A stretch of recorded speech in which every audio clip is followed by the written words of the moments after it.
Hey, what's up? It's been a while since I did an update to my story. So this will be my story part two. If you haven't seen the other one, you can check it out there. Yeah, so I started going to church when I was 13. So I was known as a drug dealer uh, and like gang member. I mean, it wasn't really a gang. I didn't really get into any big gangs, but me and my clique, we uh, we did a lot of crazy shit together, and um, yeah, it was really dumb. But so I went from that in middle school to in high school, just basically like becoming like a Bible thumper, and um, just completely turning my life around, and which was really difficult. I lived in a home where I'm the only one that didn't do drugs. Everyone was doing drugs, and I was trying to live like a different lifestyle. The only people that didn't do drugs in my home was me and my little sister, and yeah, that's how it went. And then yeah, I started going to church, and it was extremely difficult. Right, I'm 14 years old, and I'm asking my parents to take me to church, and it just became just this very different lifestyle than my parents. Right, I kind of went all in. That's kind of how I am. If I get into something, it kind of gets a little balls deep. I remember like going to church on Sundays and then being exhausted. I started like helping in the children's ministry. I started teaching these kids, and I started going to like Sunday school and all this stuff like that. And I had to rely on rides from my parents. And I just remember being like super tired. I started driving when I was like 14, 15 years old. I got a hardship license because my father was handicapped. And I would drive sometimes myself to church on Sundays being exhausted because my parents would, be up late the night before, binging, drinking, and, doing drugs. And I remember a couple times taking, my uncles that had still been up, um, drinking and doing drugs, and I'd take them to church because they would still be up, and talk them into it. And I just kind of I went all in, man. I was very religious. I would reprimand people for what they were doing wrong, and I kind of like I think that kind of happens, when you get into something and you're learning and you're new to it. You tend to be very critical, right? Very naive of people's lives, and you're trying to convince them to convert or to, shift their opinion.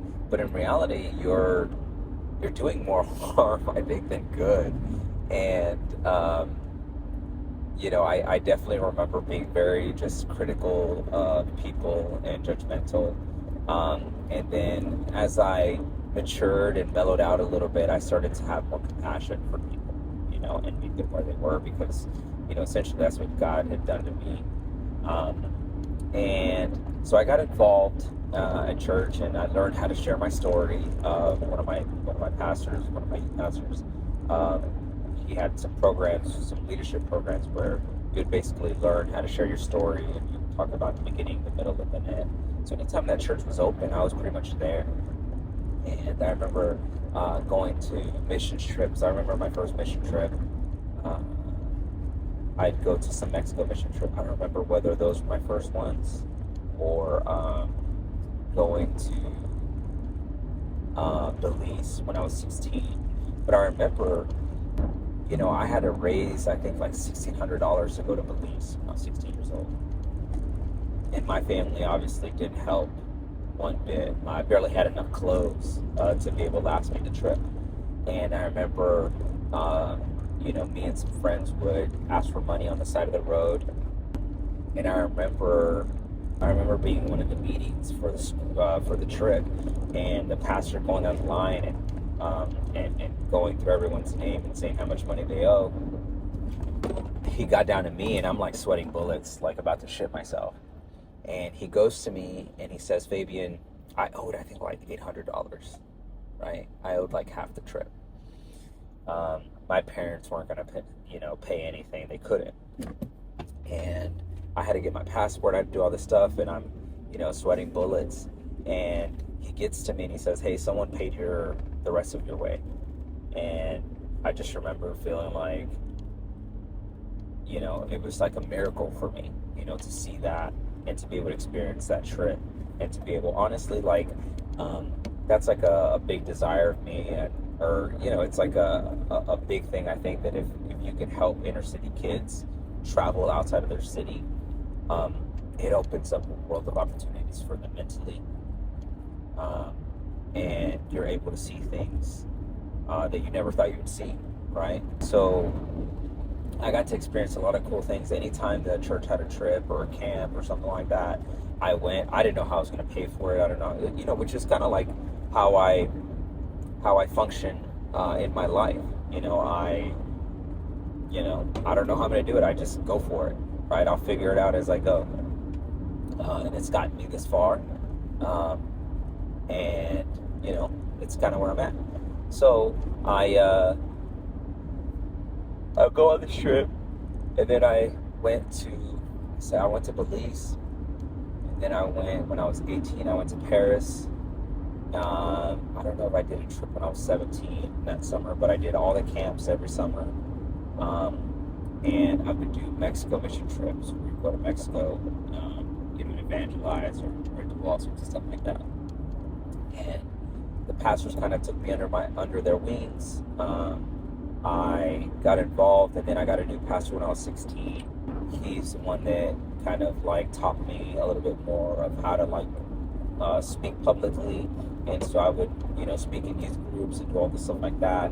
So I ended up spending a lot of time with him. He took me in this wing, and he really saw more of a peek inside of my house, right? He is how I met my ex-wife, Leah. He took me to a trip in Springfield, Missouri to visit a school when I was a senior. And no, he took me to visit a school in Waxahachie, Texas. Yeah, and that's where I had met Leah. She's from Corpus Christi. And I met her at the financial aid line, and I asked her, do I know you from somewhere? And she said, I've never seen you in my life. And then I knew that this was going to be a heartbreak in the making. So I owe a lot to my mentor at that time, Roger Nelms. And he so once I graduated, I was going through a lot of stuff at home. People were doing more drugs there, and they were just doing crazy stuff. I had heard my sister, exchange services for drugs at home, and I was working a night shift job, and I was doing an internship program. So I was working night shift, going to school, and doing an internship program at the church. I was doing a lot, and I was just exhausted. And I remember sharing with my mentor, and he said, you got to get out of there. And I ended up moving out right after high school. I moved out, and I went to go live with him. And it was just night and day, the difference in life. My parents were mad at me, but I knew that I had to make that decision for myself at 18 years old.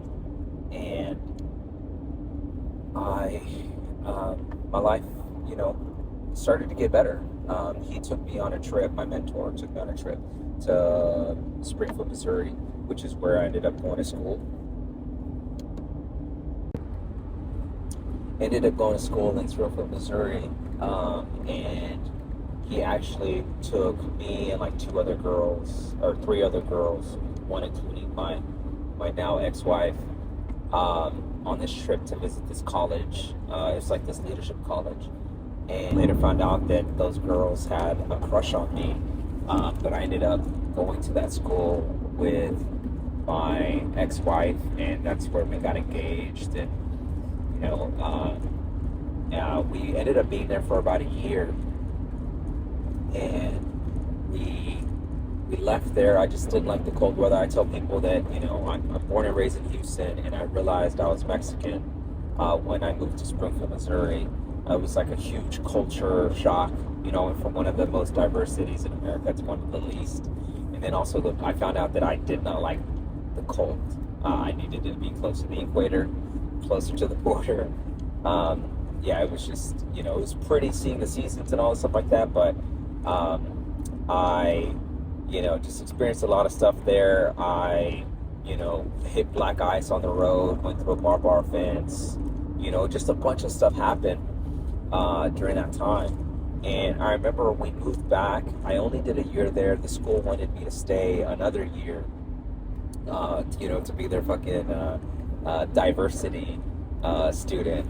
But regardless, I was ready to move back. I got offered a youth pastor position by my old church because my mentor was becoming like a campus pastor. So I moved back, and Lee and I are engaged at the time, and we get married right when we get back that summer. And we were told, you know, that we were going to get this position at this church, and part of me was just like really hurt because I started seeing, I idolized, you know, my pastors, unfortunately. I thought that they could do no wrong, and come to find out, I just got put in the back burner, and I basically was just working for free and struggling, being newlyweds. You know, those pastors did a lot for us, you know, very thankful, but the lead pastor basically went back on what he had promised me, and Lee and I went through a lot of hurt, but, you know, we made the decision to switch churches, and we started going to a church in Willowbrook, and that's when I started being involved in more like the creative aspect and speaking. I was helping with the youth group and stuff like that too. You know, had a great friend there. That's the church where I remember Lee and I getting pregnant and her crying because I didn't have a job. I had been working at a furniture company, and I put in my 2 weeks because I was gonna try and do insurance sales. They let me go. They fired me on the spot, and then I ended up not passing my insurance exam. So I just was distraught. Leah was terrified because we were pregnant, and I was excited because I was going to be a father. So we ended up switching churches during that time, and I ended up getting a part-time position as a creative pastor or something like that they called it. And I had to like make videos and do testimonies, things like that, do stories for this church, and also help them with their like creative stuff for Easter and Christmas and things like that. So I was like the young creative guy. At that time, I had also started working at AT&T. So I was working at AT&T, which was the most amount of money I had made. I was that part-time pastor, and then I was also doing Uber because, you know, Leah was staying at home with Benaiah and then Malachi, and I was trying to pay off as much debt as possible. Sorry for all the crazy junkiness, but, you know, I'm in my, you know, brand new Toyota Sienna, but I was doing these 3 jobs at the same time, but really my favorite job was doing Uber, just because I really enjoyed meeting new people and being with them and things like that. So, but at this church, I really learned how to tell stories, right? I remember right when I had got hired on part-time, it was near Christmas, and they wanted to film a story and edit it, and they were like, hey, you know, you got a certain amount of time, to film this story and have it ready by, for our Christmas service. And at that time, I was just shitting bullets. I was sweating bullets and I was shitting my pants because I'd never filmed the story. I never conducted an interview. I had never cut it. And I remember jumping online, and there was this course that I found by, I think his name is Brady Shearer. I forgot the name of his company, but it basically teaches you. I had to pay $1 to get his program, and then pay, I don't know how much it was after that, but pay $1 to get access to how to conduct an interview. And that's where I learned how to do this stuff, and I fell in love with it, and I wanted more of it. And I ended up applying. My mentor ended up getting a job at this big church in Hockley, and he recommended me. And this current church at Willowbrook that I was at, they couldn't hire me full time. They wouldn't, and I actually started seeing just a lot of nepotism, and just once you start working for churches, you just start to see all the ugly stuff, and to me, it just started not making sense. Reading my Bible and then seeing the way churches were run, I'm like, the math wasn't mathing. And so I basically, one of the guys at the church in Willowbrook, one of the elders that had given, however much money, right? I didn't give a fuck how much money he gave. But he started, telling me, oh, Fabian, you need to focus more on young adults. You need to do this, you need to do that. And I'm like, I would love to do that, but I don't have enough time to do it on top of the other roles that, that are on my job. And the pastor pulls me into the office, and he ends up telling me that basically I work for that guy that gave me that advice because he's one of the top givers in the church. And to me, I'm just like, I knew my time was coming to an end, right? I knew it was done.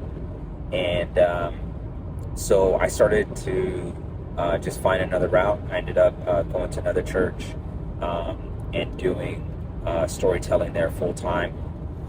And I think at the time Leah was a sub or something like that. I don't remember. And I was there for a short while, but ended up, just doing a lot there. I was a part of a team.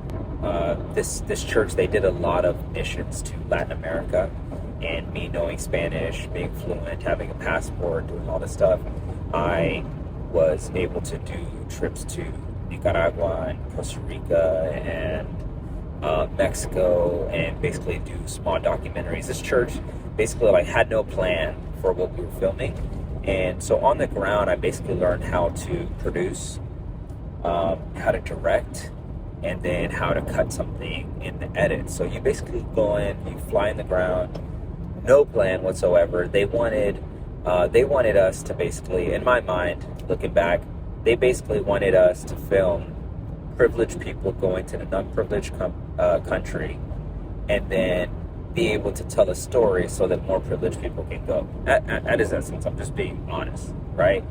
And to me, it didn't make sense. I think this is why I'm a shitty employee. It didn't make sense, right? Because to me, if your goal is to get more people to come or invest in, this is what's really amazing about that church is they literally believed in, investing in that community and doing things from a humanitarian standpoint, which was just different than any other church, right? Which I really loved. They were missionaries prior to being pastors. So in this church, it didn't make sense that we were filming these privileged people and then them sharing their stories. And I started thinking more from a first principles perspective, which is, I think, why it makes me a shitty employee, right? I just wasn't going to do the fluff. And I started thinking, I was like, well, why don't we just find a story there that we can curate and highlight just one story from this one place that we're involved in and that we want to see grow, like if it's an orphanage. And then just tell a story, from beginning to end, right? Starting with the end in mind was kind of what I said. And so I started crafting stories that pulled more emotion and that had more of a call to action that would increase basically interest in the parishioners or whatever you want to call them, and would basically, those that couldn't go could give, and and basically fund projects. And and then I had huge success. I built a volunteer team just because this church was just massive and we just didn't have the staff or the resources to be able to do it. And I really enjoyed developing and pouring into younger people. And so what I did is I, developed an intern program. And, I grew that intern team from like 0 to, however long. And I also kind of made it like a mini church, right, where they could be there for each other and do all this stuff. Had huge success. At that time, though, my marriage was falling apart. And I started to have a lot of success financially, right? With AT&T, I got promoted to a manager, and then I left that because I had the full-time, church gig, and I took a pay cut. But I had a lot of success of achieving my goals and being able to travel and do all this stuff. But my world was falling apart. I started to read some books. I remember my mentor gave me a book called Home Run, and it was about a man who he wrote a book. Anyways, so he's this pastor who wrote a book, and in this book he gives a story, and I'll give you the synopsis of the story, and it'll end here, and I'll do a part 3 after this part. But he gave the story of him when he was little. And sorry, I don't know if this car's going to pass me or not. I'm in the country roads. But he gave a story when he was little and how he got a splinter while he was playing with his brother. And he remembers that as soon as he ran in and told his mom and his dad that his splinter, was just bothering him and hurting him, he had just got it. His dad automatically puts his hand on the dining table and he, pulls it out, and it hurts. And so he's just like, damn, that sucked. And, he goes on and he says that, time passes, and later on that summer, again, he's playing with his brother, same thing happens. But this time he's like, I'm gonna hide it, right? I'm hurt, but when my dad pulled it out, that hurt even more. So what I'm going to do is I'm just going to hide it. So what happened to him is it festered and it got infected, and because he refused to deal with it. And he goes on to say that this is what really stuck out to me. He goes on to say that his brother was basically just being normal, right? And he did an action that normally wouldn't have hurt someone that was healthy, but because he was in a place where he was hurt and he had neglected himself, it had festered. His brother brushed up against him, and it hurt him so much. His brother didn't do anything wrong, but he was in so much pain because he had refused to take care of himself that he screamed, and his pain was real. His pain was valid, but his brother was doing something that a normal person would do. And he says at that time, his brother inspected, found him, they pinned him down, and they pulled out the splinter. He says, and this time it hurt 10 times more than the previous time because he had let it fester. So this guy goes into this book and he says, I'm just going to plug it into me. I had allowed the pain and the abandonment that I experienced in my life growing up to fester, and to get to a place where it was unmanageable.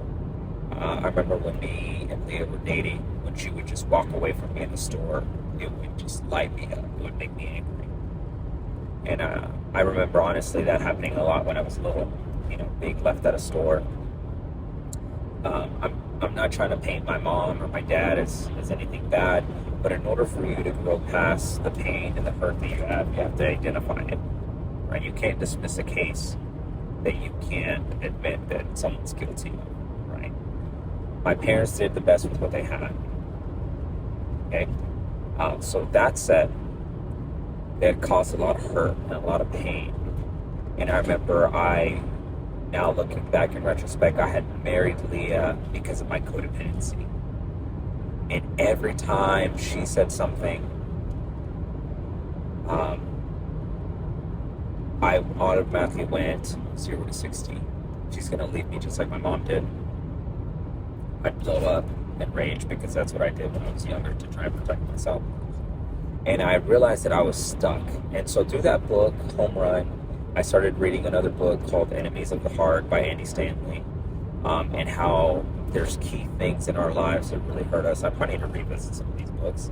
And then I ended up reading that book, and then Boundaries by Dr. Henry Cloud, which helped me, and then Changes That Heal by Dr. Henry Cloud, which was an amazing book, and The Body Keeps the Score.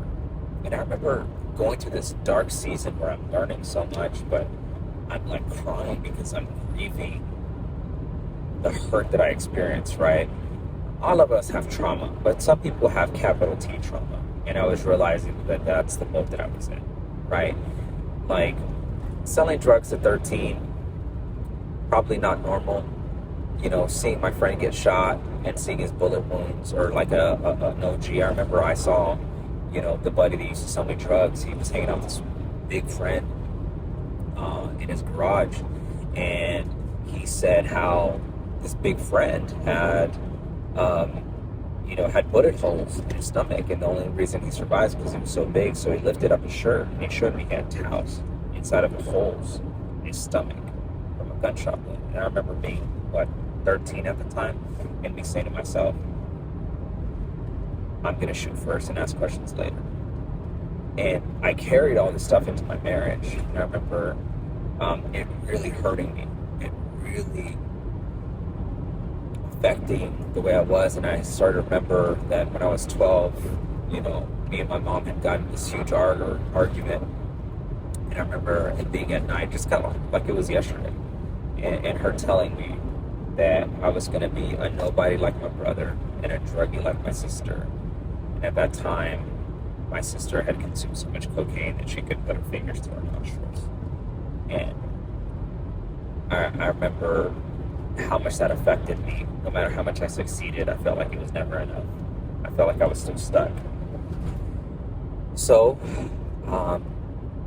I didn't want to do therapy because I thought it was just a scam. They were going to tell me to fucking pray and read my Bible, and I thought that was stupid. But luckily, at the church that I was at, there was a therapist there that practiced EMDR, which is like trauma therapy. And I gave it a shot because I thought and I got a discount being on staff.